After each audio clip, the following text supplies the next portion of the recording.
దుమ్ములేపే ముచ్చట్లలో ఇక శ్రీశైలం తాత రోజు పట్టుకొచ్చినట్టే ఇయ్యాల సుత మంచి ముచ్చట్లు పట్టుకొచ్చిండ్రు. మరి అంత తయారున్నట్టేనా? ఇక ముచ్చట్లలో పోతే మనోళ్ళకు సోయి ఎట్లొస్తుంది అంటే ఏదన్నా అయినాకనే సోయి వస్తుంది అనుకోరాదు.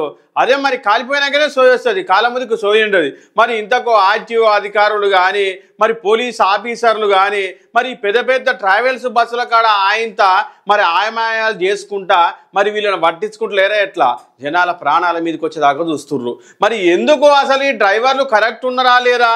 రోజు మరి బండి పోయేటప్పుడు మరి బయలుదేరేటప్పుడు మరి చెక్ చేసే బాధ్యత ఎవరిది?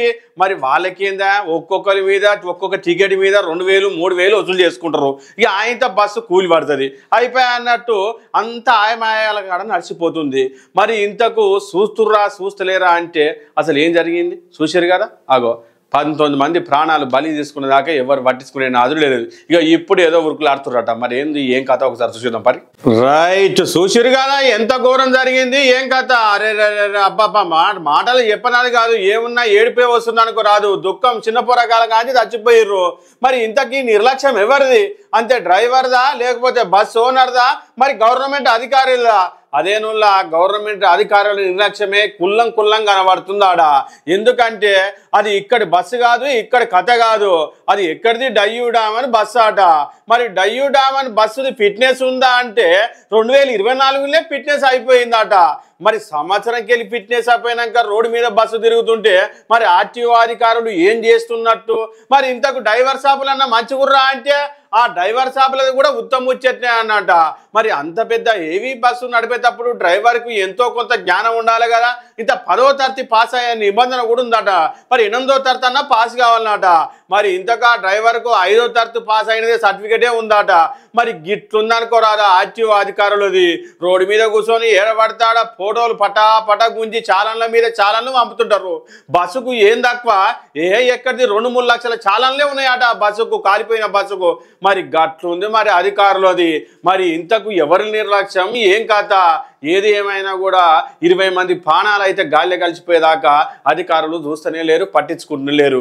గిట్లుంది మరి అధికారులే తీరు. మరి ఇకనైనా చూడుర్రి, ఇప్పటికైనా రోజు 100 కొద్ది బస్సులు 100 కిలోమీటర్లు రుయ్య తిరుగుతున్నాయి. మరి ఆ బస్సులకు అన్నిటికీ బరాబర్ ఉన్నాయా లేవా? డ్రైవర్లు కరెక్టర్ ఉన్నారా లేరా? ఆయనతో తాగి నడుతుర్రా బస్సులు? ఇలా చూడుర్రి సార్లు అని జనాలంతా గుసగుసపెట్టుకోవట్రి.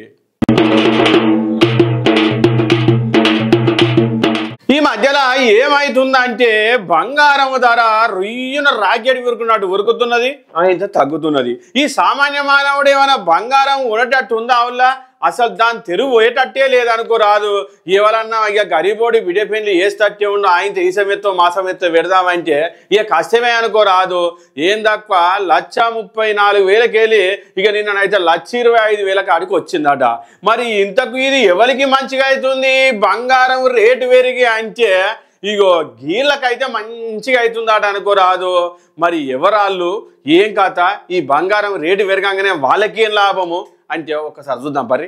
రైట్, చూస్తున్నారు కాదుల్లా. అగో ఎట్లున్నాడో చూసినావా? అగో పాపం ముసలమ్మ నడుచుకుంటూ పోతుంది, వెనక పొంట మెల్లగా వస్తున్నాడు చూసినావా? ఏం తెలియదు, ఎడి పాపేరు ఎక్కినా వస్తుండ అనుకుంటున్నారు.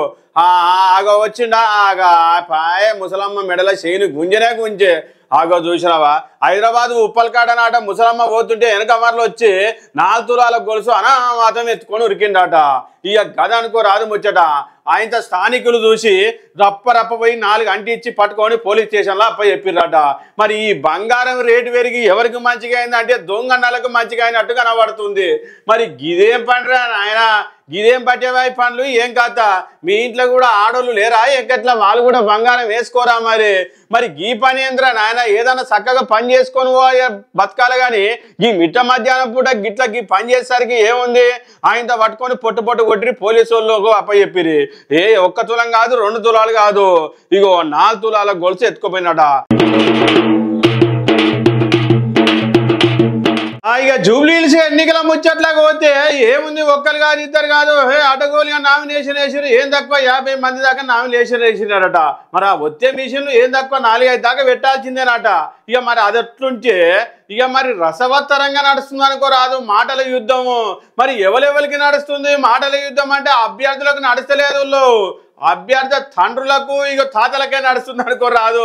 మరి తండ్రులు తాతలు ఎవరు ఏం కాత అంటే ఎక్కడిది ఫామ్ హౌస్ లో కూర్చొని తాత మాట్లాడుతుండు, ఇగో జూబ్లీ హిల్స్ లో కూర్చొని ఇగో ఈ శ్రీశైలం యాదవ్ అన్న మాట్లాడుతుండు.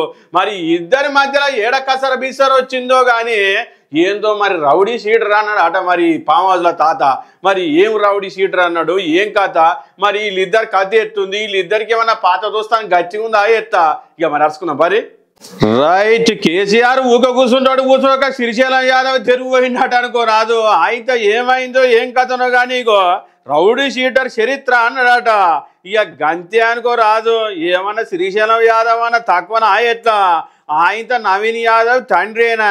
ఇక ఎక్కడిది జూబ్లీ హిల్స్ లో ఎవరి నోట చూసినా నవీన్ యాదవ్ అనేసరికి మరి కేసీఆర్ సార్కు ఏమైందో ఏం కథనో కానీ శ్రీశైలం యాదవ్ని గట్టిగానే అరుచుకుంటాట. ఇక ఈనుకుంటాడా, ఏ నా తెరువు వస్తే ఊకునే ముచ్చట్లేదు ఖబర్దార్ అని వార్నింగ్ ఇస్తుండట. మరి నేను నోరు తెరిస్తే కేసీఆర్ బట్టలు మొత్తం ఇప్పిస్తా అంటున్నాట. మరి ఇదివరకు మంచిగా ఉండేదటగా సారు, కేటీఆర్కు మరి కేసీఆర్కు మరి మంచి అనుబంధాలే ఉన్నాయట. ఆయనతో కేసీఆర్ తోటి శ్రీశైలం అన్నకు చాలా మంచి సంబంధాలు కొనసాగినాయట ఇదివరకు. మరి గట్లనే కవిత బిడ్డ పెళ్లి కూడా ఆయనతో అరుచుకుంటాట. మరి ఇక మరి కేసీఆర్కు మొట్టమొదటి కారు లేకపోతే ఇగో ఈ శ్రీశైలం యాదవ్ అన్ననే కొనిచ్చిందట. ఇది నేనంటున్నా ముచ్చట కాదు, నన్ను రౌడీ షీటర్ అంటావా అని చెప్పి ఇగో యాదవ్ అన్ననే కులం అన్ని బయట పెడుతుండట. మొత్తం జనాల గుజగుజలు అయితే వినబడుతున్నాయి. ఈ కాంగ్రెస్ పార్టీలో ఎప్పటికోటి వివాదం అయితే ఉంటూనే ఉంటది. గదేనులా ఇప్పుడు డిసిసి అధ్యక్షుల ఎన్నికల మళ్ళా ఒక వివాదం అయితే నడుస్తుంది అనుకోరాదు. ఆయనతో ఇవాళ మీటింగ్ సుతా నడుస్తుందట. అదేనులా మరి రేవంత్ రెడ్డి సారు ఆయనతో మరి ఢిల్లీలో ఉన్న మేడం ఉంటుంది కదా నటరాజు మీనాక్షి మేడం, ఆ మేడం తోటి మరి ఎవరెవరిని పెట్టాలి ఈ డిసిసి అధ్యక్షులను ఏం కథ అని సుదీర్ఘంగా చర్చలు అయితే బాగానే నడుస్తాయట. మరి ఎవరిని పెడతారు ఏం కథ, ఎవరిని ఇస్తారు, దాని కథ ఏంది ఒక్కసారి అడుచుకుందాం మరి. రైట్, సెప్టెంబర్ ఫస్ట్ వీక్ లో డిసిసి అధ్యక్షుల ఎన్నికలు జరుపుతారని కాంగ్రెస్ పార్టీలో సుదీర్ఘంగా చర్చ అయితే నడుస్తుందో. ఇక జిల్లాకు ఒక బీసీని, జిల్లాకు ఒక ఎస్సీని, జిల్లాకు ఒక ఎస్టీని ఇగో ఇస్తారని మరి లోపల గుసగుసలు అయితే నడుస్తున్నాయి. మరి ఎవరికి ఇస్తారు సారు అంటే ఏమున్నా ఎమ్మెల్యే రాగానే మంత్రి రాగానే ఎరగపొంటుండి పోటువలకు పోతులు ఇష్టోళ్ళకే ఇచ్చారు. మరి గట్లిస్తే ఏమవుతుంది, కాంగ్రెస్ పార్టీ పేరు బదనాం అవుతుంది. ఇదివరకు ఉన్న వాళ్ళంతా గదే బాపత ఉండే. మరి ఇప్పుడైనా జర మంచోళ్ళని ఎన్నుకొని మంచిగా జనాలలో ఉండేటోళ్ళ నాయకులను పెడితే మంచిగా ఉంటుందని కాంగ్రెస్ పార్టీ సీనియర్ కార్యకర్తలు అనుకనే అనుకొచ్చిర్రు అనుకోరాదు. అదేనులా మన కరీంనగర్ సార్ ఏమన్నాడు అందరికి తెలిసే కదా. మరి కరీంనగర్ సార్ అయితే గట్టిగానే అందరి ముంగటే చెప్పుకొచ్చిండు, అసలు పని చేసేటోళ్ళే ఏం లేరు కానీ ఎరకపోంటుంటోళ్ళే ముందు వచ్చిర్రు అని అనబట్టిర్రు. మరి గట్లా చూసుకోకుండా మరి మంచోళ్ళకి ఇవ్వాలని చాలా మంది అయితే కాంగ్రెస్ కార్యకర్తలు గుసగుస పెట్టుకోబట్టిర్రు.